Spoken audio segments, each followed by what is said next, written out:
It's live. Welcome back. When is the last time we've done these streams? When is the last time where I got to sit down with y'all to talk about an idea and then bring people on and talk about it? From the chat, from the community. Thank you so much. My God.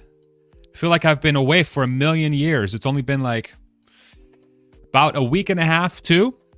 For those that have been following the channel, thank you so much for joining me again. We went up to Pennsylvania from Texas, took a road trip up to visit family and friends, and it was amazing.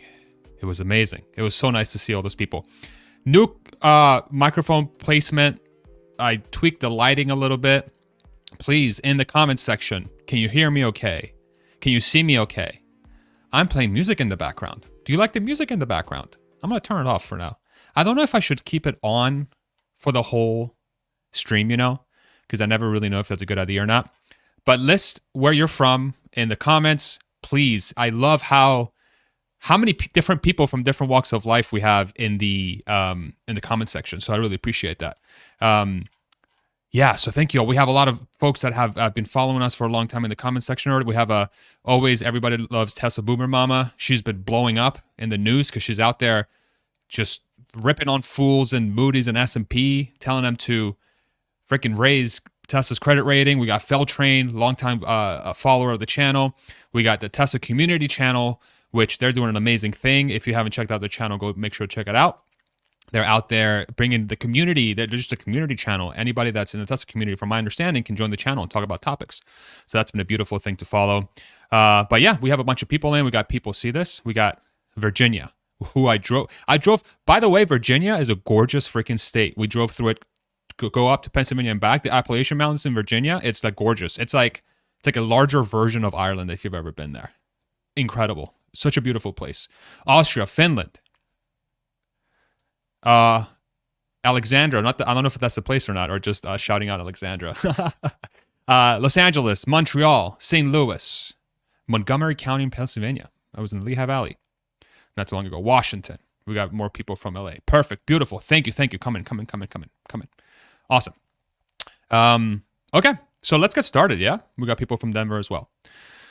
So 10.69, if you're not aware, is the newest, 10.69.1 now. It's the latest version of full self-driving that was released to the Tesla full self-driver testing network. For about 1,000 beta testers received it in the last couple of weeks. Coincidentally, the version dropped right around the time I was going on my road trip up to Pennsylvania from Texas. And I got to sort of follow a lot of the reactions of people and how it does, Chuck Cook's unprotected left turn and all that stuff. So that was fascinating to watch. But then I spent the last sort of week and a half, 2 weeks, really right before I went on my trip, I really started to think about, okay, so there seems to be a very clear end game here where Tesla will solve full self-driving. And I saw Frosty earlier in the comments, very understandably so, being frustrated about why the hell it's taking so freaking long for full self-driving to get there. I'm so tired of hearing it's almost here. I agree. I hate my own title, to be completely honest. But the YouTube game is a YouTube game in a way. But it has been a very legitimate sort of criticism of Elon and Tesla, and this has sort of been backed up by a lot of different voices, But there is a trend. There has been a trend towards that completion. It might be this year, it might be next year, it might be in 2 years' time. But it's going to be soon enough to where the implications of that technology are going to be so transformational to society, not just to Tesla, but to the entire end-to-end sort of societal transportation system, if you want to call it, how we get around and what makes sense to use as a solution to get around. That it's never too early to really dig in and discover how this is going to change our society and to try to understand what sort of markets could open because of the potential directions that Tesla will be taking with this technology. And I've been spending so much time thinking about that these last 2 weeks. Of course, it's always a passing thought. It's always a thought, okay, Robotaxi is going to happen. Robotaxi is going to happen. But 10.69 happening and them solving that very difficult left turn, which of course is one of many use cases or exceptions that happen on the road. But it's one that shows how capable Tesla is at solving problems. Even when their lead of AI, Andrew Karpathy, leaves, it's proof that there's people in there that know how to still solve difficult problems. So that, for the long-term prospects of the company, are very, very, very solid. So with that being said, what does Robotaxi mean within this context, right? What is Robotaxi? What the hell is Robotaxi, right? I don't know if we've really asked that question as much as we should. As a community, or as a sort of people that are trying to understand how Tesla's going to go through it, of course, it gets brought up in conversation, and understandably so. Maybe we don't spend too much time talking about it because of the quote-unquote slow progress of FSD. But what is Robotaxi? We still don't know what it is, obviously, because Tesla hasn't talked about it. But let's have, for fun, sit down and let's all of us try to figure out what Robotaxi actually is and what are its future implications. Okay. Once I go through what Robotaxi is, and I'm pointing to my screen here, which is where I have all the stuff that I've prepared for this live stream, because I'm a professional now. Obviously, look at my microphone. It's pointing up instead of sideways. That's how regular people do their microphones. All right. I'm not even funny. I'm going to walk through my process first, and I want you to think about where you can poke holes and where you agree with the route that Tesla could take with Robotaxi and its long-term potential. And then once I finish going through my process, I'm going to do what I used to do not too long ago. I'm going to put the link to join this live stream. If you're joining us live, because this will be recorded as well for people joining us later that will be viewing this on a recorded basis.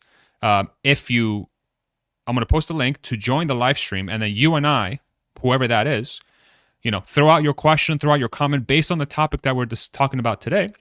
And then we'll kind of bounce some ideas around and see what the community thinks of the overall trajectory of this technology and how it could impact Tesla and society writ large, right? So let's get into it. Farzad, shut up. You've been talking for half an hour already. My goodness, where is the data? There's some data. Okay. So I pulled up an article from not a Tesla app from a minute ago. And let's see, April 24th, 2022. And this is a picture that was released by, I believe, Boring Company, if I remember correctly. And if not a Tesla app created it, thank you very much. I used it for the thumbnail. Sorry if that was wrong, but no, the Boring Company. There you go. Perfect. All right. Thank you, Boring Company. This is a picture of what could be Robotaxi in the future. Now, what's interesting about this picture is it shows sort of like a, stand-up bus style, miniature bus style type of vehicle. It's very reminiscent of if you've ever been to an airport, like I think Orlando and a few other airports have these trams where the little trains look similar to the setup. You have a place to sit and then you can put your luggage in places or whatever. And it's got a lot of glass, right? But I think what's interesting about this setup is the implications from a manufacturing perspective and how Tesla could create a brand new market for what it means to be a transportation provider. So let me sort of walk you through my logic for that.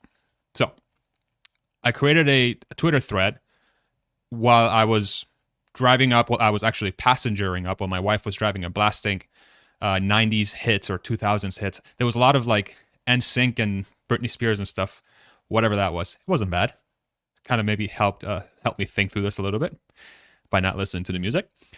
How Tesla could execute Robotaxi in the near future. Okay, and here's my thread. So this is how I think about it. There are 100 million cars driven every day in the US right now, and 76% of those is one person per vehicle, right? The way I got this data, very simple. I just Googled a lot of this data while I was driving up to Pennsylvania. There's roughly 115 million cars and trucks hitting American streets every day.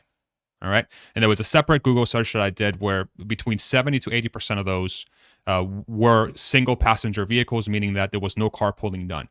The other 9% of the remaining 100 were carpooled. About 76% were not carpooled. And then the remaining is basically multi-passenger, right? Where they're not really carpooling. It's just people just traveling in, family road trips. My wife and I going to Pennsylvania, so on and so forth. Okay.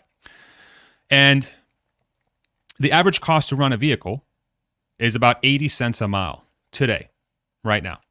That's if you own the car, if you own the average car and you pay the average amount of fuel or energy to power that car. This is super biased towards gas cars, obviously, because that's what most of the cars are out there. They're not a lot of EVs. It's mostly gas cars. And the way I got that is by, I'm sorry, give me 1 second, because I don't know how to set up my stuff here, is using this number. So in 2021, it costs about $10,000 a year. This is all in costs, right? So about $805 a month. This is car payment, insurance, gasoline, so on and so forth, right? So $800 a month. The average driver drives about 12,000 miles a year in the United States. $800 divided by 1,000 per month, right? 12,000 miles a year divided by 12 months, 1,000 miles per month. 800 divided by 1,000, 80 cents. Okay? So, and there are 1.4 million taxis in the United States, which is a surprisingly small number of taxis. To be honest, I was like, that can't be right. Tell me if I'm wrong. But again, Google is my friend in this case because that's where I can get the data, right? There's roughly this is actually the wrong Google search. Anyway, there is a data set that I pulled up while I was driving up. Take my word for this, I hope. Where it was roughly, there we go. It was roughly 207,000. No, thank you. 207,000 taxi drivers in the US. And it's weird because there's like a lot of differentiation depending on what website you go to. Sometimes it's more, sometimes it's less. It's like between 200 and 300,000 taxi drivers, or between 200 and 400,000 taxi drivers, okay?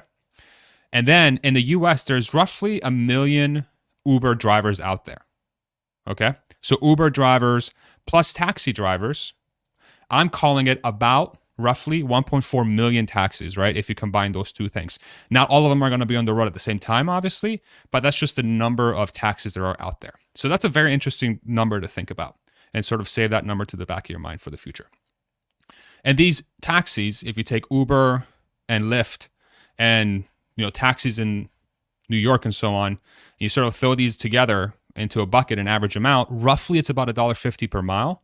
Sometimes more, sometimes less, depending where you live. You know, sort of how much, what surge pricing there is, demand for the taxis, so on and so forth, right? So I will just set up a baseline of how many, a baseline of how many vehicles are out there every single day, roughly-ish, in the United States, and how much it costs to run them. So about, call it 100 million-ish non-taxis at about 80 cents a mile, and then somewhere around 1 million taxis, which again sounds low to me, so do help me understand that number better, but maybe it's not because it's just a way more efficient use of vehicles, which kind of makes sense, at about $1.50 per mile, right?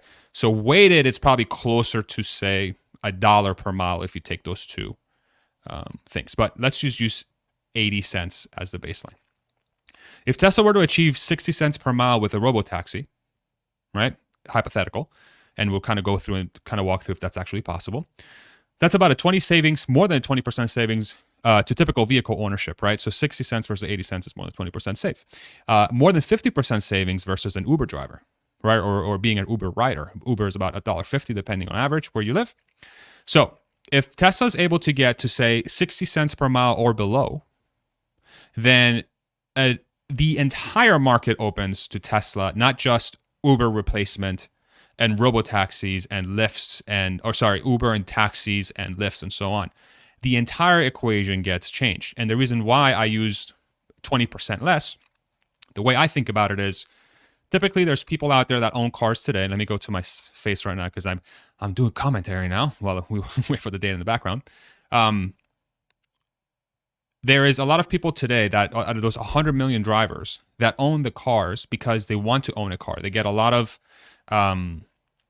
use out of it, right? It's not just a transportation vehicle. They use it to take road trips. They use it to share with a family member. They carpool with it from time to time. They like owning a car. They're just car people, right? But then if you start getting to a point where the vehicle becomes significantly cheaper, or the way to get from point A to point B gets significantly cheaper, and you're still able to retain your quote-unquote privacy and the perks you get from owning a single vehicle, then the entire equation of car ownership gets switched entirely. And in my head, it's like, okay, if somebody's able to save more than 20% of their cost minimum, then that starts to open a lot of that 100 million car market in the US, not just not just a taxi Uber replacement. And so that's why I have that number in there. And that's going to be helpful to think through as we go through the different scenarios that I have lower in the thread, right? So the question becomes, can Tesla get to a point where it's less than 60 cents per mile? So here's how I think about Robotaxi within this context of lowest possible cost to the consumer. Tesla is incentivized to create the highest safety, right? Because full self-driving, really what it's doing is not just getting you from point A to point B, it's doing so much safer than a human, or so is the claim, at the highest unit to increase adoption as largely as humanly possible and to meet demand needs, at the lowest cost in order to maximize adoption. Yet again, another lever. So Tesla has to do this at the lowest cost possible to ensure that a full self-driving sustainable future is picked up, right? At the end, consumers choose based on cost. If you want the pie, right? If you want the pie, you have to win on cost. It's not just or value added to the consumer at a low enough price. If you use the iPhone as an example, if you compare it to phones of the past, one could make the argument that the iPhone is significantly more expensive than owning a freaking flip phone from back in 2000, but the value you get from an iPhone is unbelievably more. And so the value per dollar spent on the iPhone is much better, right? But you still got to get through a certain scenario or to a certain threshold that says, I can actually afford this technology. Okay? So Tesla is incentivized to ensure that the cost of robotaxi is as low as humanly possible. And so within this context, robotaxi should have the slowest drivetrain, which minimizes the batteries needed. And with 4680s, Tesla can create a battery pack that's probably cheaper than 30% of the batteries today. And this is not difficult to sort of like conceptualize, but imagine right now Model Y and Model 3 are using drivetrains that make the cars go pretty fast. Even the base Model 3 and Y are what, 0 to 60 in over 5? That's a quick car. I remember back in the day when I had I was obsessed with like Subaru, the WRX STIs. That was around that range. Now you can buy a Tesla for that. But if you minimize the need to invest into the drivetrain to make it as fast as possible, and instead use very, very small drivetrains that get your car up to speed, but it might take 8 seconds instead of 5 to get to 60. Why else would you need to go faster if you're just worrying about taking people from A to B at the safest possible rate, right? So that automatically makes the battery smaller. You don't need as many cells to power a weaker power unit, which already makes the car lighter, which makes the car more efficient, so on and so forth. And then you start getting this, we all know this in the Tesla community, we understand this, limiting factor. Sandy Monroe, these people have walked us through this. Like, they've done an amazing job. Dave Lee, Rob Maurer, SMR, I can go through the list, right? We all know this, but most people don't to this day. Most people don't know this, right? And we really need to make sure we understand this within that context. So this means that if you take a battery and a drivetrain cost for robotaxi, potentially within that context of smallest drivetrain, smallest battery possible, then you could potentially get to a drivetrain and battery combination that costs about $10,000 to Tesla as a cost, right? Drivetrain and battery. And so how does Tesla minimize the rest of the vehicle cost, right? And I think that's the biggest question, the biggest thing. Let me get back to my face again because I'm so professional with these things. That is where my head goes to. Is like, Tesla has the ability to get the drivetrain and the battery as cheap as humanly possible. But how can they make the robotaxi as cheap as humanly possible, period? Where the rest of the robotaxi can be as much to produce or even less than $10,000. If you think about Model 3, Model Y, the battery pack is probably a third of the cost of the car. How can they get it to be 80% of the cost of the car while the drivetrain and the battery are as cheap as humanly possible? That means that you then have a car that's going to be incredibly, incredibly cheap.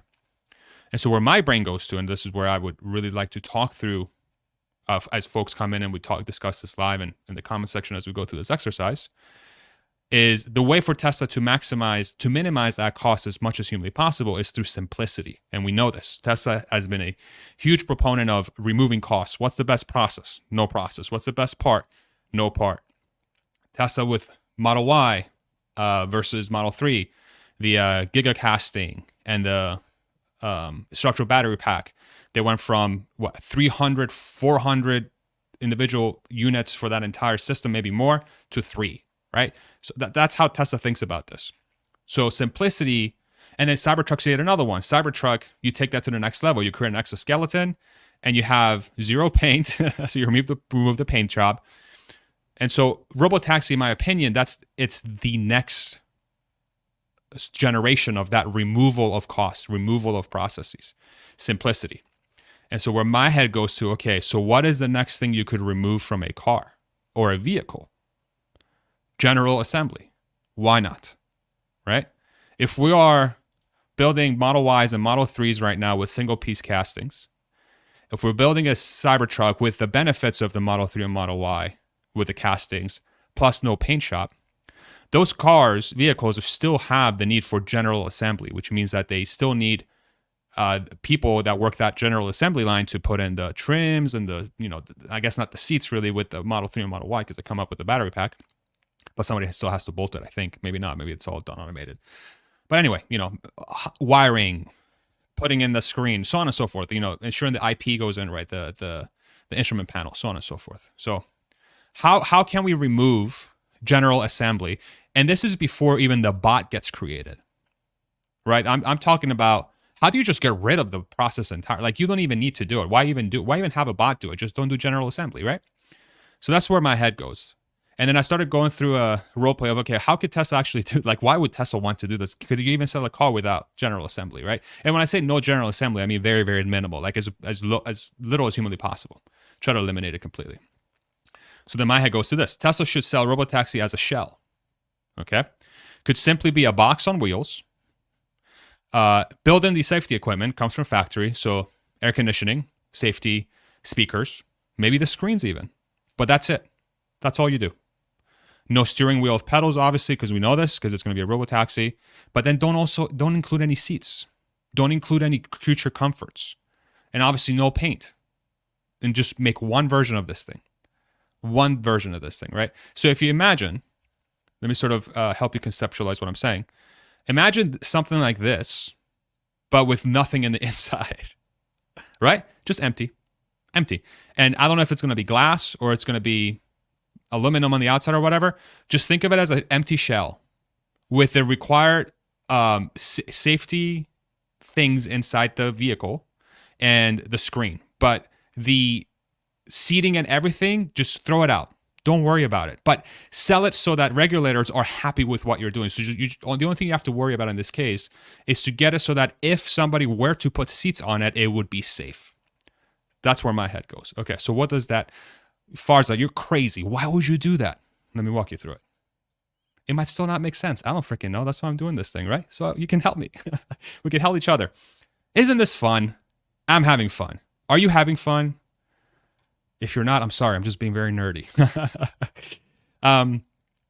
So within that context, right? 420 watching, shout out. Thank you, Brian, longtime listener. Important numbers here. If you'd go drivetrain in batteries, and you just think about the shell itself, then the total cost of this thing is probably around $20,000 if I'm just conceptualizing it. But you're removing a lot of the costs associated with the interior, with the seating, the trim, just anything that would make it pretty. Okay, so let's walk through that. And forget about the margin part. I'm not even worried about the margin part because I think the rest of it is even more impactful. So what do you do with these one version Robotaxis that are essentially completely customizable from the interior? You sell these to fleet runners or individuals even that want to purchase these Robotaxis and outfit them with whatever they like. Right? So imagine having a Robotaxi that has like a floor where you could have some fittings, where you could bolt in seats, or you could bolt in, I don't know, a desk. You could bolt in a living room. You could bolt in an office. You could bolt in a bed. You could bolt in 7 beds. I don't really care what you do, right? But you offer a platform, kind of like a standard for fleet runners to create products or services, rather, in this case, that will meet the market demand from these robotaxis. Because this is where my head goes to, right? Within this context, when you have a car that drives itself and you don't have to worry about driving the thing, the entire concept of what it means to go from point A to point B completely changes. It doesn't just become, I sit there and I watch the thing go by and I pull out my phone. All the opportunities that we're not even thinking about open up. And so what is one way to maximize the market satiating those needs? It's to provide a platform and basically a shell, an empty shell for new markets to arise and new companies to arise that go on Tesla's proprietary network and product to build out all the different customizable things that could be part of a robotaxi future, not just transportation, you know? Like in my head, I was going on this road trip to Pennsylvania, right? And we were on the road 1,500 miles from Austin to Bethlehem, Pennsylvania, all right? And my wife and I switched. By the way, Model Y, best road trip car of all time. Like best freaking road trip car. Different video, different topic.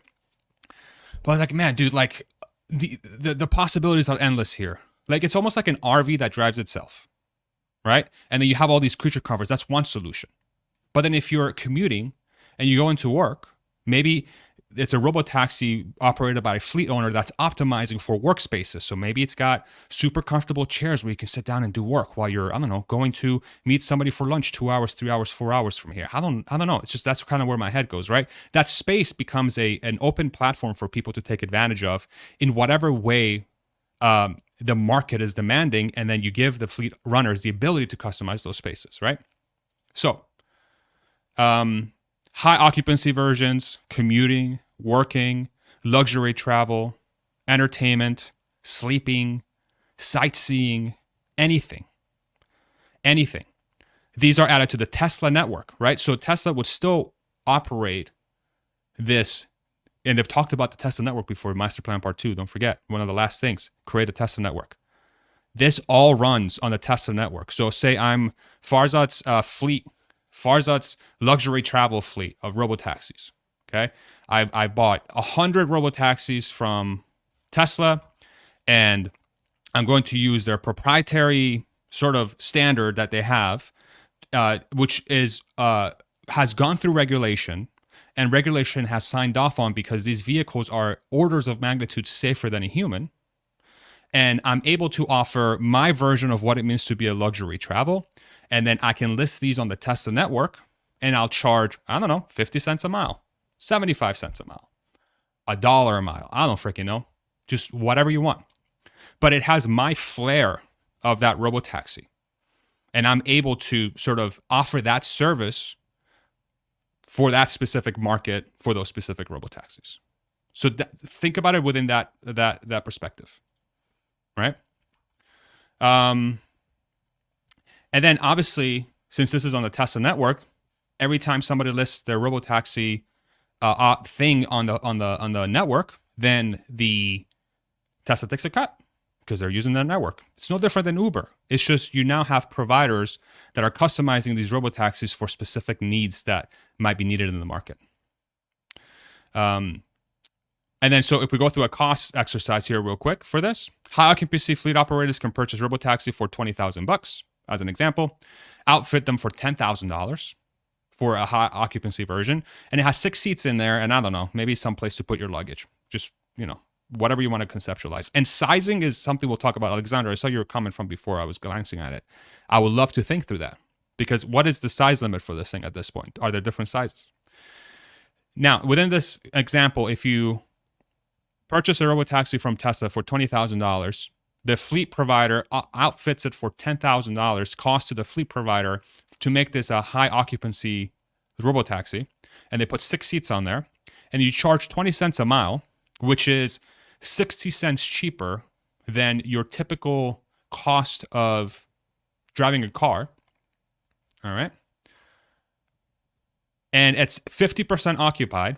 So at any given time, you have 3 passengers instead of 6, and you're only operating it for 100 miles a day. That's a 2-year return on investment already. That's $15,000 per year coming in from that Robotaxi, if you bought the Robotaxi for 20 and you're offering the fleet services, or you're outfitting the fleet for $10,000, right? And then we can think about, okay, what is the cost of FSD within that context? But that $15,000 per year number is really big, because that's a 2-year ROI on the thing. So if you're spending $30,000, you get your money back in 2 years. And then from that point forward, one Robotaxi is making you 15 grand a year. That's a lot. That's a lot of money just for a very basic use case example. Different use cases will be different cost to consumer. Fleet operators compete for services and price on Tesla network. So Tesla becomes the provider of the platform, and then these fleet providers and the customers drive what the market wants and how much it costs. And you create this very competitive landscape of different Robotaxis and what they offer. So you could have multiple high occupancy Robotaxi providers, but they might offer a little flair. I don't know, one of them just plays reggae all the time. The other one freaking has a bong in there. You can get high. I don't fucking know. Dude, just think of stuff, right? I mean, this is the craziness of this thing. You can do so much with this thing, and it's going to be incredibly safe, way safer than anything and way cheaper, right? Brand new markets start to appear with excellent return on investment, because these never existed. It's kind of like a super awesome limo that costs way less than it does right now. Operators decide to customize Robotaxi to heart's content. Possibilities are truly endless. Ultimately, this optimizes for lower cost option to customers, since Tesla maximizes units out of factories due to simplicity. And then Tesla outsources all the labor to upkeep Robotaxi, right? Because they're not the ones really running each individual unit in the fleet. They've outsourced the fleet running to whoever wants to take on the Robotaxi and outfit it however they want, right? And competition on Tesla network drives diversity and low costs. So think about it this way. When Robotaxi comes out, how many different variations of a Robotaxi are going to exist to fit different market needs? And why would Tesla want to take on all those different versions? Why not allow the market to come up with their own flair of it? You know, anytime if Tesla were to take on the fleet responsibility and the different types of Robotaxis that would exist, I think that creates too much complexity for Tesla. And that's why I think, and Tesla's always talked about simplicity. Just the best part is no part. The best process is no process. This is one way of doing it. And then you maximize the ability for you reduce the risk of being called a monopoly. That's another pro of this. Because if Tesla really has the best self-driving tech and they decide to take on the fleet and it becomes a huge success, the government's they're coming after them. If you put out millions of truck drivers out of work and millions of drivers out of work, and the ripple effects of having that sort of situation, then you start opening the door for attention you don't want. This does two things. It outsources all the fleet costs to somebody else that wants to take it on, and it vastly reduces your ability to be called a monopoly. Because you're just selling the units. Like, people are just running the fleets. You're not monopolizing transportation. Everyone's taking a cut out of this thing, right? In the end, Robotaxi will open a brand new market that's never existed, and Tesla should capitalize on the ecosystem that customers will access to hail whatever their heart desires for that day at the lowest cost. Okay? How long have I been talking for? 33 minutes. I can talk for hours and I won't even know that I'm out of stream. I'm freaking got a problem. Anyway, that's how I think about it, right? Summary. Tesla creates one version of the Robotaxi. The interior is fully customizable. They'll work with regulators to come up with a standard, because the Robotaxi is going to be way safer to operate than any sort of car. It's going to have superhuman abilities. It's going to be airbagged out to heart's content. It's going to have so much safety capability. It's going to be insane. And that opens the ability for a lot of customization within the vehicle. You don't have to be so strict about different things. You can really customize the hell out of the interior. But then instead of you taking on the responsibility of running a fleet and ensuring that your cars are clean until, Tesla starts cleaning cars 10, 20 years from now, you outsource all that stuff to the market. The market decides how they want these Robotaxis outfitted, and then the Tesla network becomes the place for people to hail these things from multiple fleet providers. And you have different flavors of different fleet providers for each use case. Some for work, some for luxury, some for travel, some for commuting, some for anything, sightseeing, anything. So that's how I think Tesla is going to approach this, but I would love to hear your thoughts. So this is what we're going to do. I'm going to post a link for you all to join the stream with me. Because we're just having an open forum, y'all. If you're here watching the recording, this is how we do the live streams, but I hope you're enjoying the recording. I'll try to, timestamps are a pain in the ass, by the way. They're so hard to do. Here's the link. I'm going to pin it to the top. And if you have a thought, if you have a question, I'm not looking for people to just outright disagree with me here. I'm just putting out a thought so that we can perhaps try to visualize the future a little bit better so we can prepare for these things. If you're somebody that has, I don't know, a few thousand or tens of thousands of dollars saved up and you're trying to capitalize on a future market that's going to show up, and then Tesla comes out with this and, you know, they flip the switch. If this has helped you think through that market, thank goodness, because then you can go way faster than anybody else can. So that's kind of my hope of this. And it's just fun. It's just fun to sit down and have this sort of conversation to try and predict what the future is going to do. Right? So I posted a link on the thing. And I pinned it to the top of the comments. If you want to join in and share your comments or thoughts, please do. I'm just here to learn. I just want to learn about what we've talked about. So let me go read some comments while we wait. Here we go. So Sani says, housing crisis solved, trailer parks with bathroom facilities plus remote work robo parks. That could be one use case for it, right? Maybe they follow the Coca-Cola bottling distribution model. Yeah, maybe. One thing I forgot to mention, if you do join, my one requirement, actually I have multiple. Make sure you have decent audio. So make sure that your audio is up to par. Your video must be on so I'm able to see your face. And try to have decent Wi-Fi so that we can hear your connection okay. Okay? So those are my 3 requirements. Somebody has joined. I don't see their face. So we'll just give that person the pass. But from now on, please, if you do join, make sure your camera's on so everybody can see you. This is way less scary than you think. We're just talking. It's like, that's the community. What are we going to do to each other? Kill each other? Come on now. All right.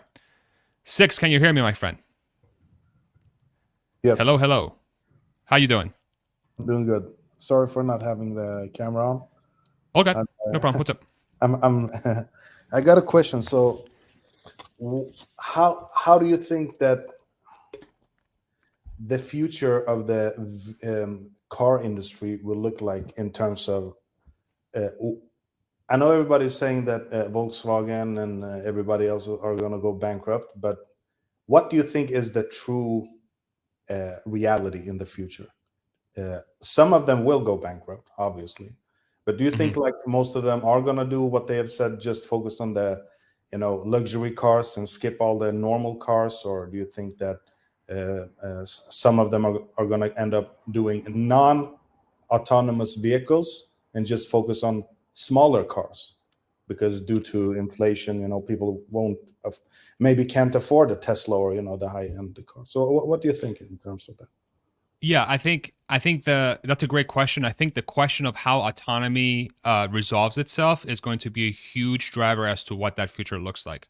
So in a world where autonomy doesn't exist, legacy auto, in my opinion, I think has a much better chance of surviving into the future, because then you're not really having the lowest cost possible for transportation, which allows a Volkswagen and a GM and so on and so forth, with all the legacy costs they've built up for the last, 100 years in some cases, they're able to compete on those markets. However, if you have a market where full self-driving and self-driving cars actually do exist, and it plays out sort of in a similar mode than what I described, where the cost to transport somebody is much cheaper than owning a vehicle, then the question becomes, what's the reason that anybody would want to purchase a car, right? Exactly. When you can get from point A to point B way, way, way faster and way, way safer and way, way cheaper. So it becomes, in my opinion, it becomes a niche. It becomes, and Elon has talked about this before, people still ride horses, but it's for fun.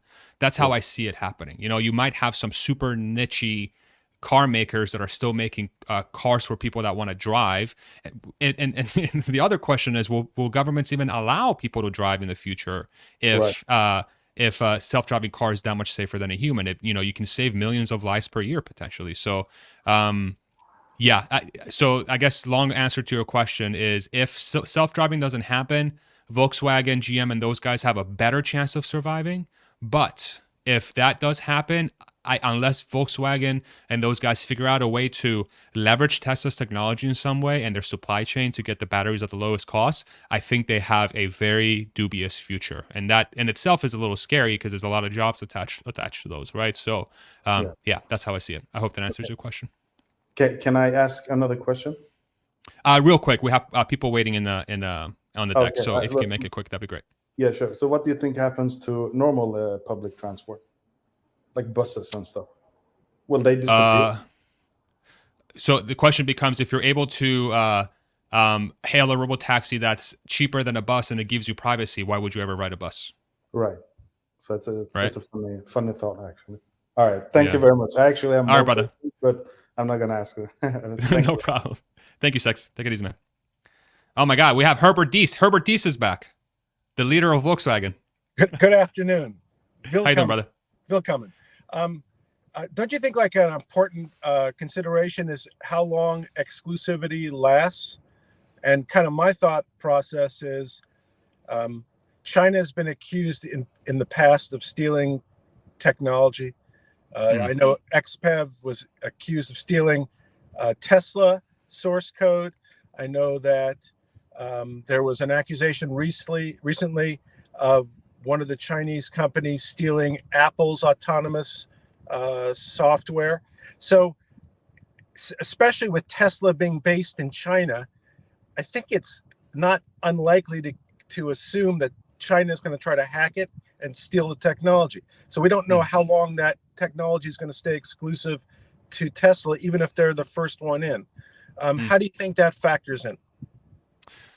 It's a great question. I mean, I think so. So, do you foresee? Let me ask you sort of. Do you foresee this being a China-centric issue where Tesla gets this technology stolen, say per se, and then there's a competitor in China that's competing with Tesla, or do you think this is a global phenomenon where Tesla has a direct competitor with full self-driving because of that stolen IP? How do you think about that? I think it may start off with one company, but then everybody else is going to try to reverse engineer it once it's kind of like known, and then it'll be available to everybody in some fashion.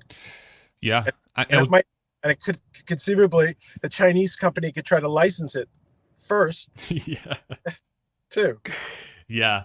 I don't know if we're gonna get there because I do think Tesla's lead when it comes to engineering and problem solving is beyond anybody else. Even the folks in China. You know, I do think they have a talented workforce and they've shown a trend of like stealing stuff for sure in the past. But I still think Tesla has a lead. But even if that were to play out, Tesla obviously still exists because they're going to be a player in the market. But what's going to be obvious is that there's going to be a ton of competition either for the right or wrong reasons, and that's going to continue to drive costs lower. So instead of self-driving and transportation being, I don't know, an 80% margin business on the software side and maybe 20% on the hardware side, maybe it's 0% on the hardware side and it's 5% on the software side. I don't know. So that's kind of where my head goes. It puts a lot of pricing pressure. Yeah, I agree with you. That's ultimately what I was thinking, is it might be a lot less valuable than we think it's going to be because it's going to be a lot cheaper than we anticipate. That's a likely scenario if there's a lot of competitors. Now, are you thinking this is a 10-year time scale, 50-year time scale? How do you think this plays out? 10 to 20, somewhere in there. 10 to 20? Yeah.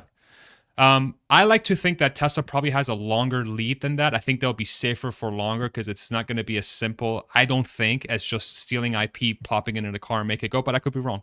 There might be more less complexity to it than I think, but something to watch out for. If that does happen, self-driving will be so damned. I mean, the win will ultimately for the customer because they'll be able to go anywhere for nothing.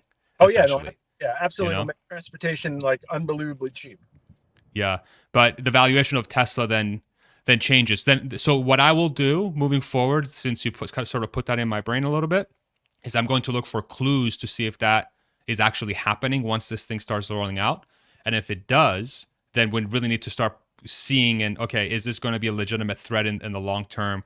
Ability for Tesla to become sort of this incredibly profitable machine, and are they just going to revert to like say a Samsung or like a super low margin, basically a commodity provider, right? Right. So I'll keep my eyes open. It's a great thought. Yeah, I appreciate you bringing that up. Take care. Be well. All right, take it easy, man. Bye-bye. Bye. That's a great point. What do you guys think about that in the comment section? You know, because I do think stolen theft is stolen theft. What does that mean? Stolen IP can be a problem, especially as we move towards a more software-centric world. There is obviously a pairing of hardware in this case as well. So Tesla, their software might be used by somebody else, but if Tesla is able to crank out a factor more robotaxis than anybody else, they still kind of have a gigantic lead, right? Because they're still able to dictate the market from that perspective. So, but that was a great thought by Herbert Diess himself. Is he on? I think he started his vacation. Is today's last day at Volkswagen? You have a question, comment. Come on in. I've seen Alexandra throwing away comments. The people want to see you. Anybody, come on. Ask your questions. We'll go for a few more minutes here, however long we need to go, to ensure we hit some key points here. And I really appreciate everybody in the comments. I've seen a lot of comments come through, so thank you so much. Sorry if I can't get to it, but I really do appreciate your input, and I do see that it's creating conversation in the comment section as well, which is ultimately what I love to see, because I'm just one head. I'm one brain who is sometimes too optimistic and naive. So I need your help to fix me in that respect. What about, Kevin asks, what about large events such as concerts and sporting events? Catching an Uber after those types of events is a nightmare. Exactly. Why not have a robotaxi where you can see a live performance while you're driving through the Grand Canyon? Make the robotaxi fast enough, put a freaking band in there, and then you have like a stage within the robotaxi. Why not that? Why not take it one step further? Like, why wouldn't you have that? But that's another great point. You know, like a lot of the use cases for robotaxi become apparent. We got another caller in. Alex, how's it going, man? Hey, man. Can you hear me well? Yes, sir, I can. Okay? Yeah. Just based on everything I've been hearing about robotaxi, I've been thinking once transportation is like cheap and common, I wonder if people like will switch to, like, for entertainment purposes, switch to like, instead of driving cars to like for like transportation, because you don't need to get it to work and stuff, you could just drive it more for like races and fun, more how there'll be like more custom vehicles rather than like infrastructure. You'll see more people building their own like vehicles, because why would you need a car for like work or like anything else when you can just build it from the ground up to like make it more personal, you know what I mean? Because when there's a million Teslas out there, a million robotaxis taking everyone wherever else, like yeah, sure, I could get in a robotaxi like to do that, but that will become normal after a while, and then people will be like, oh, I want to build my own car, I want to build my own electric Tesla, I want to like, and then there'll just be so many new things that you just can't even thought of, and that's like something I personally want to do in the future, like, you know what I mean? Yeah, so that's a great thought. I really like that, because you're so the kind of thought process here, and correct me if I'm wrong, is that there's going to be so much of the same thing going on the road that it's going to really push people to be like, yo, I want this thing to look like my own. You know, I want this thing to be like my own thing. Yeah, there'll be new sports, new groups of people. Like technology as a whole will just make things so easy that people just like that. The only challenge you'll get is from like doing things like making a name for yourself out there by like trying to break from the crowd. And I feel like custom cars, custom robots, custom races, even if you just buy a normal Tesla and then customize it to like change to yourself, you just that there'll be more people and there'll be a more need to like show out and like be unique and all that stuff. It'll just be pretty cool is what I think about. Yeah. And then I really like that thought too, because it's like if it becomes so cheap to say quote unquote own a car, that's money you save to customize the car too, right?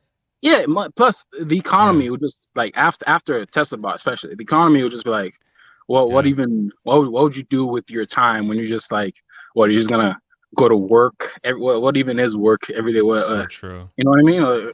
What would you do Yeah. for the whole time? I personally, I kind of just want to race and be like, Okay. make my name out there. So I feel like that would be like just more things people actually want to do, more like Yeah. a better future. You know what I mean?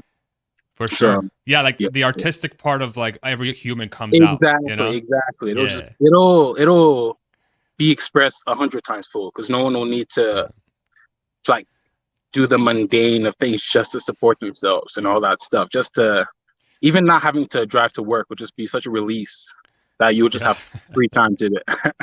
I'm So not to true. drive to work soon, actually. Okay. It's You'll one of my design thoughts. your car in the self-driving car and then you'll customize your car, you know? Yeah, That'll be awesome. Yeah, man. exactly. I gotta build it from the Yeah. ground up, not like All something right. more personal. Yeah, but yeah, thank you. Yeah, I like that. All right, man. Take it easy. Thank you so much for Thank you, calling in. mate. Bye-bye. Bye. Awesome. Great. You know, that's when time is freed up, what happens? That's a great thought. Customization, right? The customization of things. So, Gerard, what's going on, man? What's up, Farzad? Nice shirt, man. Oh shit. Twinsies. Look at that. How can I help you? Yeah. How easy do you think it will be for like the individual who has FSD to like turn their car into a Robotaxi in the future? I mean, like I have a performance Model 3 with beta, and like I'm contemplating not even getting FSD on my next Tesla because it's going to be so expensive. But like, and I have a hard time like being like letting my car go out, you know, with people using it. It might get dinged up. The interior might get messed up. Do you think people are going to have a hard time adapting to the individual going to FSD like Robotaxi, or do you see it not even being an issue for a lot of folks? That's a really good question. So the way I think about it is, so let me kind of walk you through how my thinking has evolved about this. So back, say, a couple of years ago when Elon was really, you know, when he said FSD was 6 months away, you know, for however long it's been, I'm like, okay, so there's going to be, once this thing is complete, it's going to be Model 3s and Model Ys and S's and X's acting as taxis, right? Without a driver. But that's within the like confines of what a car is today. So you have a lot of things that are built into the car that sort of limit your ability to fully customize the interior for a passenger, right? Because you have a driver side, and then you have all this weird safety equipment and trim and pockets and all this weirdness, right? So I do think there will be an option for people to add, say, a 3 or a Y to the network for those that want to. But I think what's going to end up happening is that the Robotaxi, the dedicated Robotaxi that Tesla is likely to build, is going to be such a cost-effective and such a high unit production solution that those are going to be so plentiful in comparison to the Model 3 and Y that instead of doing that, just buy a Robotaxi for nothing and put it on the network, right? Yeah. So that's kind of how I think about it. So the market will naturally transition away from people making money with their Model 3s to people buying, I don't know, 3 or 4 Robotaxis and throwing it on the network. That's how I think about it. I don't know if that makes any sense, but yeah, that makes sense. You think Tesla's going to allow like older models of like Model 3s and Ys that have FSD like to become a Robotaxi, or will they like cut it off at some point, like the ones that still have steering wheels, or you know, that'll kind of not be like approved for Robotaxi? No, I think as long as it fits a certain safety threshold, and yeah, as long as it's safe enough for somebody to ride it, why would you waste the car, right? I think at that point it becomes a question of how much are you willing to put it on the network for. You know, it becomes a market competition standpoint. You know, so just say you want to put your Model 3 on the Tesla network, but you're competing with a bunch of Robotaxis that are cutting you by 50% or more, then it might not make economical sense. So I think there'll be, especially early on, while this thing gets ramped up, people I think should be able to add their Model 3s to the network. I'm not an oracle, I have no idea, but that's how I see it. But over time, I don't think it will make much sense from a cost perspective, unless you offer like very specific nook and crannies, like specific things in your Model 3 that differentiates yours versus a Robotaxi. So yeah, that's how I think about it. If your car's making money, then why not? Exactly. Cool. Thank you so much, man. Appreciate you jumping on. Cheers. Take it easy. Brother. Eric, how you doing, sir? Hey, how you been, man? Good, man. How you doing? Good. Wish I knew you were coming up to PA. Although Bethlehem's a little bit of distance away from my house, being west of Pittsburgh. So.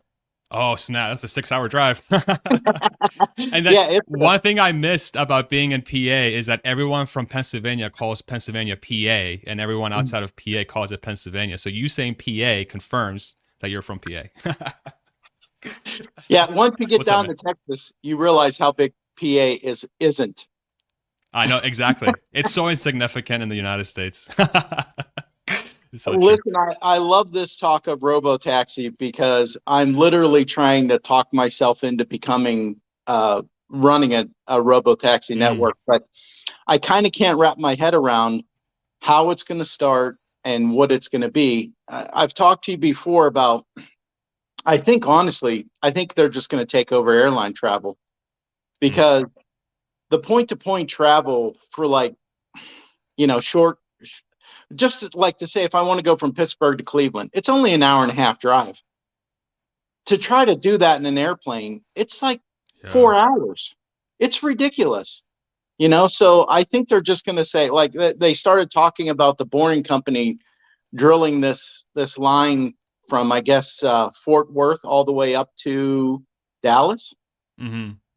And I mean, can you imagine just connecting 4 major cities like that? It'd be amazing. And you could do that trip in 2 hours or something, where on the roads it would take 4 or 5 hours to do. So it's just hard to figure out, like, how are they going to start this? Because I always thought they would start it with like local delivery. Like your local Walmart would buy up a bunch of robo-taxis, and they'd be the, grocery delivery vehicle. Just automated. It would do it automatically. No delivery driver, just show up at your house. Or Domino's would be the first one to get pizza delivery automated, and the vehicle would just show up outside your house. You'd go out and get, the front would open up and there's your pizzas, But then I also thought about that point-to-point travel, because I mean, I know damn well I'd much rather walk outside of my house here and get in a robo-taxi and go to sleep and wake up at my destination. Right. Right. So I think that would be a phenomenal option to have. But it's just, is it going to be regional? Is it going to be national? What's it going to be? It's so I think exciting. If I were to guess, I think they'll start where most taxis are today, which is like cities. That's going to be like number one.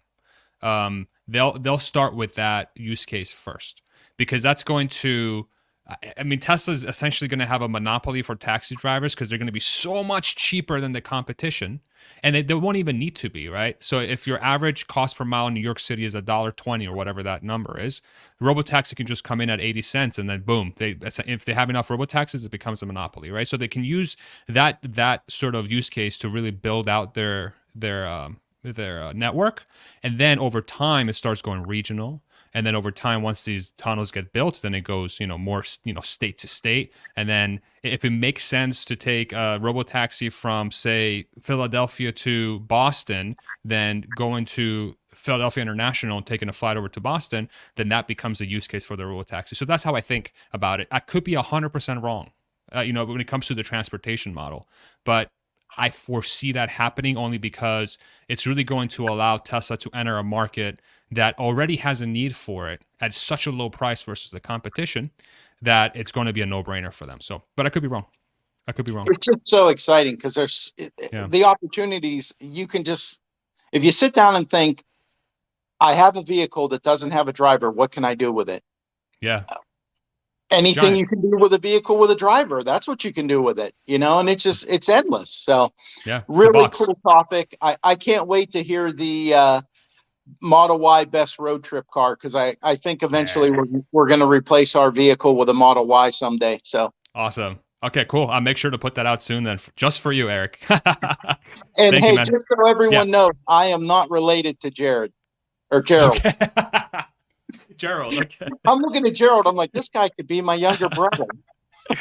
Eric is lying. No, just kidding. Take it easy, man. Thank you so much for coming on. Bye. That's awesome. Y'all are awesome. can I just say, what a cool community we're building here. Look at this. David, how's it going, brother? Where's that? I've been following What's up, you man? since the beginning.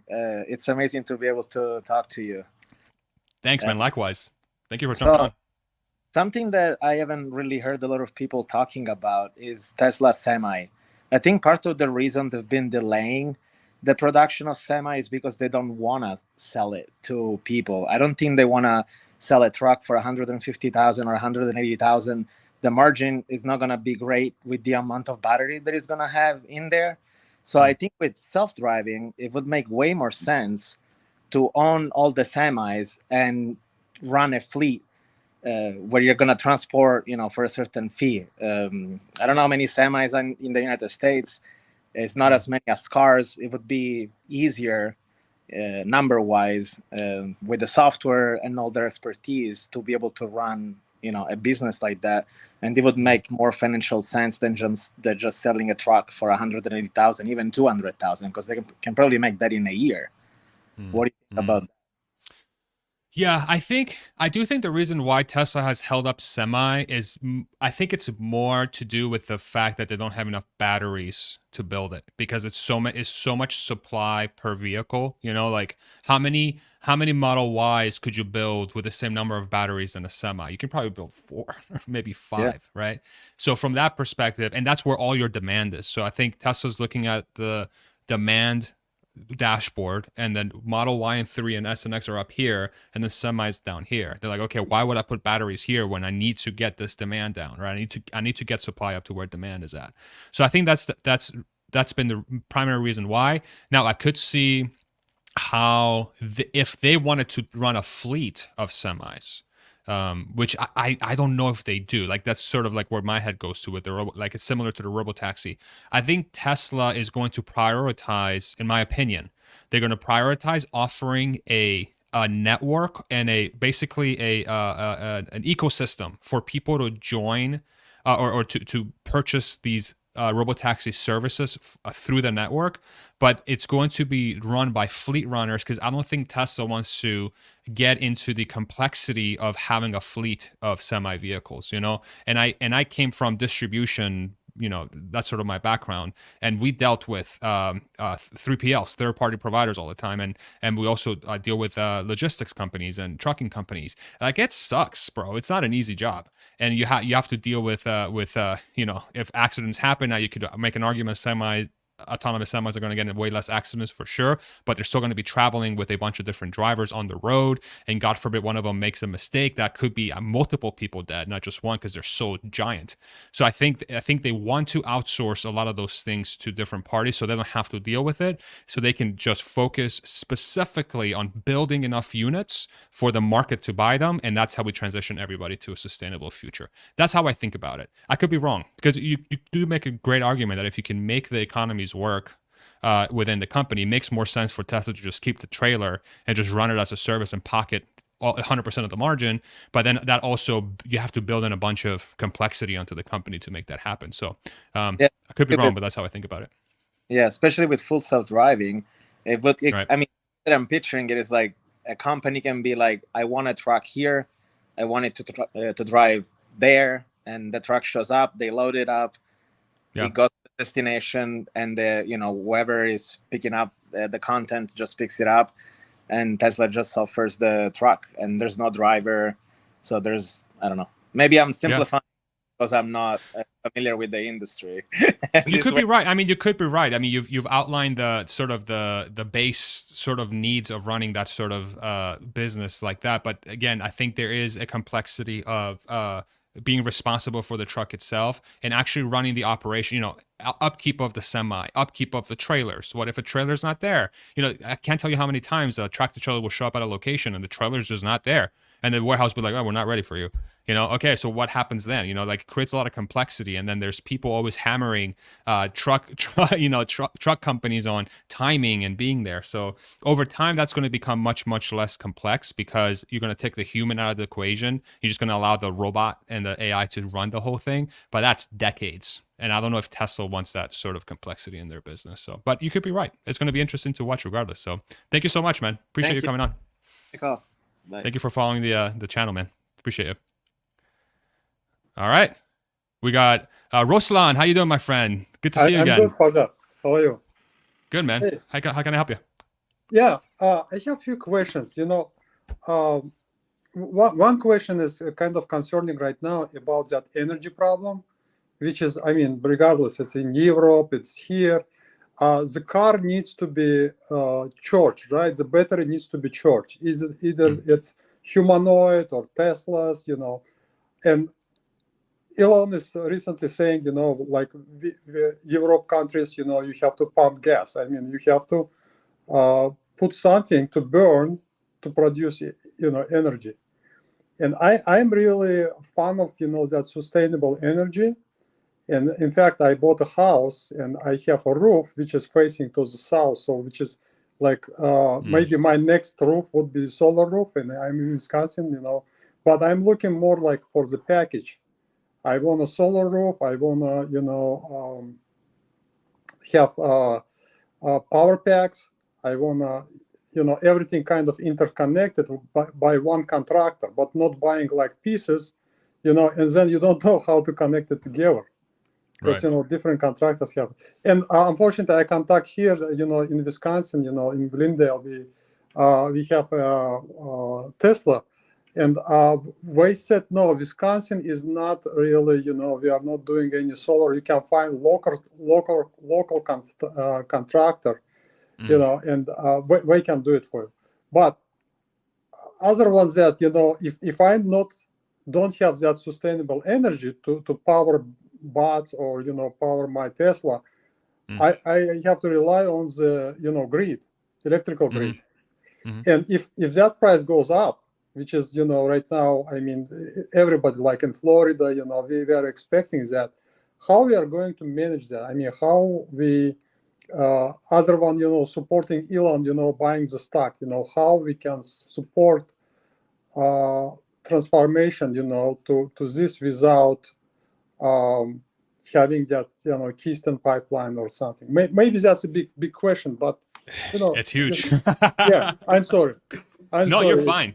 It's a great thought exercise because, it does sort of puts into perspective just how to this day, still 10 years into Tesla really selling cars in earnest, just how behind our energy infrastructure is, not just in the US, but globally, right? So that's the highlight. So the way I think about it is the more electric vehicles there are, especially if the advent of robotaxi and say full self-driving really kicks up to and takes transportation to just ridiculous levels, that becomes a giant red flag to society that says we really need to take this shit seriously. Let's clean up the grid and actually start moving in earnest to sustainable energy. So there might be like, it's kind of like how Tesla helped get GM and Ford and all these guys, maybe he accelerated their transition maybe by 5 to 10 years. I think the adoption of electric vehicles and robotaxis will do the same thing for the energy grid, but it's going to take a long time, but at least it's a forcing function, right? So the way I view it is as long as there's a forcing function to that direction, that's all you can help for, because the world is a freaking mess. It's so complex. So as long as you're forcing it towards a specific direction, that's all you can ask for. And if you can move it faster, great. But yeah, it's a phenomenal question. It just highlights how behind we are, Okay. Yeah. And do you think it will affect the deliveries? Because I heard, some of the cars, the buyers, we want to postpone the delivery. But I don't know if it's related to, Do I think the lack of sustainable energy is delaying deliveries? Yeah. I don't think so. I mean, no way. For example, if I have electric car, I have to charge it. But if I see energy prices goes up, comparing to the gas, maybe I will still stay on the, gas car and not, If that's part of the equation of somebody switching over where they're really trying to buy the car because they want to save on fuel, but electricity is more expensive than gas, which that something really ridiculous would have to happen, because you think about petroleum and gas is also part of the energy grid as well. So one would assume that if electricity prices are up, oil's probably up too, because that's an energy source as well. But yeah, I think if that mismatch, I would say, is incredibly unlikely to happen. But if it were to happen, then the next question becomes, why are people buying the electric car? or why are people buying Tesla in particular, specifically? Why are they buying that car? It's more like a mission. I want to save environment, but if I don't have sustainable, as I said, a package, which I can charge in my car, it's inconvenient. Go to and try to find in Wisconsin, some rapid charge, station or something, but I can plug it overnight. I have, for example, solar, which I store it during the daytime and charge it at night. It's kind of complex, but I think until that kind of service provided, I don't see any reason to switch right now. I mean, but I think over time there will be a forcing function just because of how little demand there will be, or how much demand there's going to be for electric vehicles, that it's going to force a diversity. And once that diversity starts kicking in and you start really lowering the cost of sustainable energy, which in the long term is going to be way cheaper because you just set up the system and you're done, right? Instead of you have to build, you have to go mine the oil. We want to touch it now.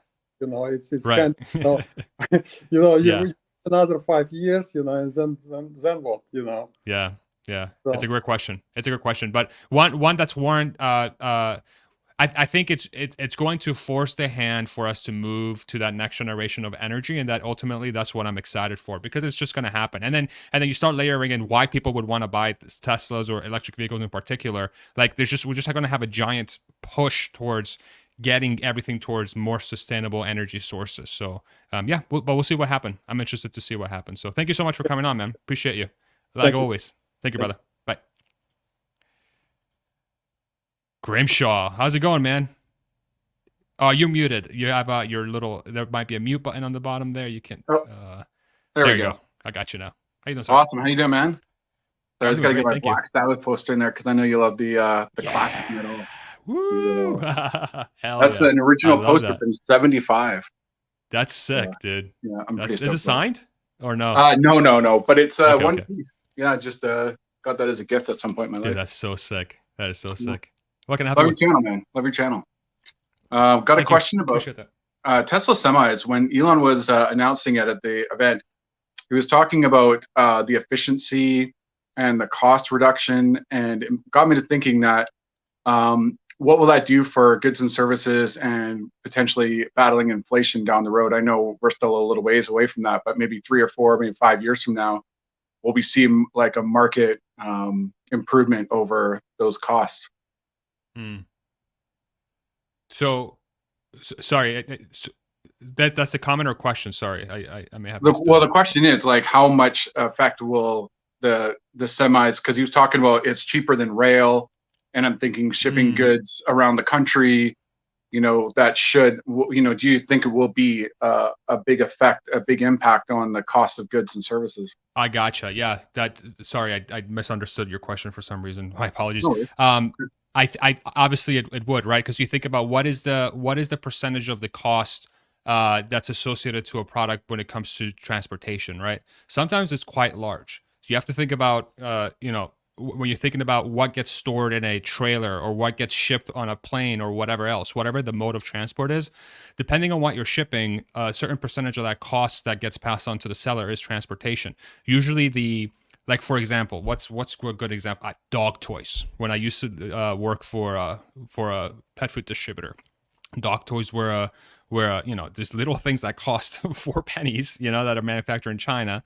You sell them at quite a big markup to try and offset the cost that it would take to ship those things to the consumer, especially if you're a small box store, like say like a PetFlow or a wag.com or something online.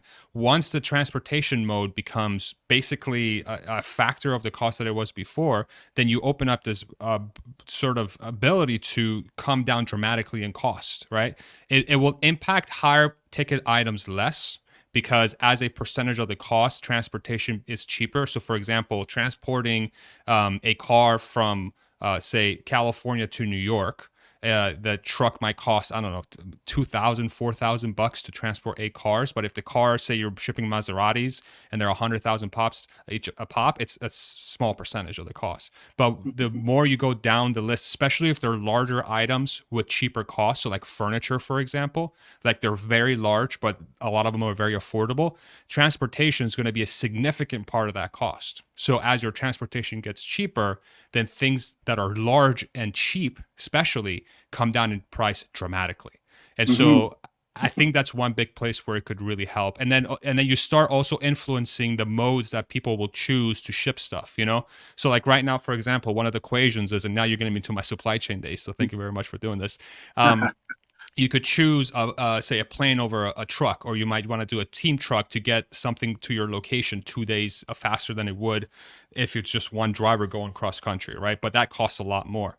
But if the 4-day trip of the one car becomes the one truck becomes so cheap because you don't have a driver and it's running on electric and it's running 24 hours because it doesn't have to stop, right? Then you take that option 100% of the time.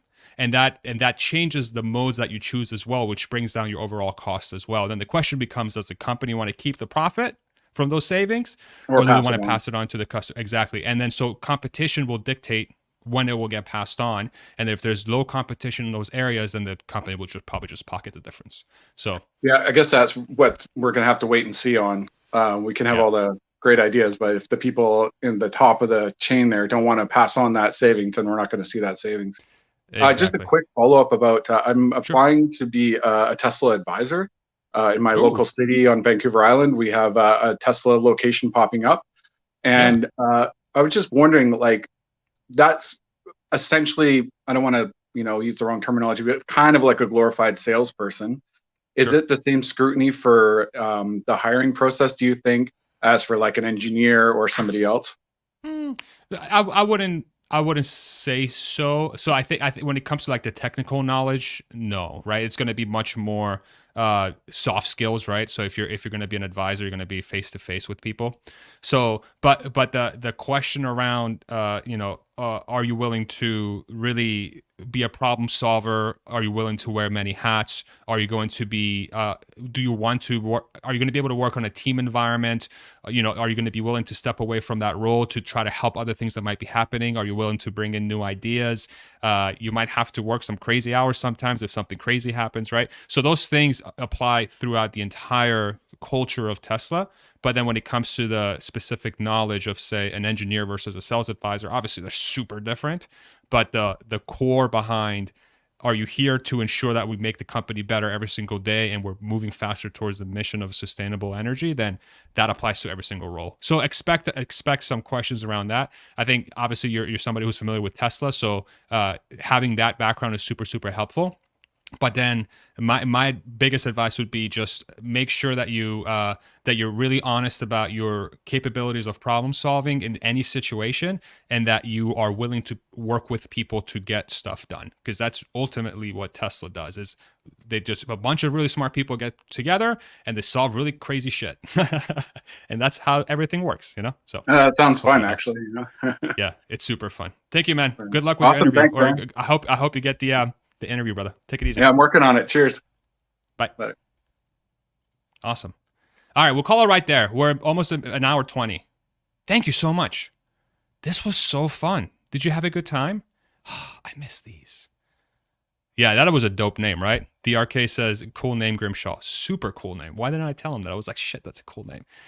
Thank you guys so much for joining. So good to be back to this format, one of my favorite formats on this channel. I hope the experience was good for you. I hope the information was helpful. I hope there was a good conversation and good ideas that were thrown out there. Again, I don't want to come across as somebody, I just spit on my microphone. Ew. I don't want to come across as somebody that has all the answers. I am a moron. Do not listen to anything I say. But if there's one value that I could try and bring to you, the listener and the community member and somebody who supports this channel, is that I'm trying to put thoughts and ideas in people's brains about what the future could look like, and then use our collective brain power to help visualize what that future could potentially be, so that we can somehow make that future better. If that is getting into a business opportunity early because you're thinking about it, right? And then offering a killer service for people, or making people aware that this thing's coming so that they're able to take advantage of something that's going to be better for their lives, or just for fun, just sitting down and exercising the brain to see what the future could look like. We could pick up some valuable nuggets and skill sets that apply to other things, right? And right now I'm doing this with Tesla. I'm doing this with Elon Musk. I'm doing this with SpaceX sometimes, but I want to do this for everything over time. That's like, now that we're in the last few minutes of the stream, you get to see a little bit of unplugged nature of this thing, right? My long-term vision for this channel is to figure out how we can sit together and ask questions that help us visualize the future better. That's it. I don't care what the topic is about. It could be anything. I think that's my calling, to be completely honest. I think that's why I exist, is to help facilitate those conversations. I thought I have this stupid mic in front of me, and that camera right there. So thank you.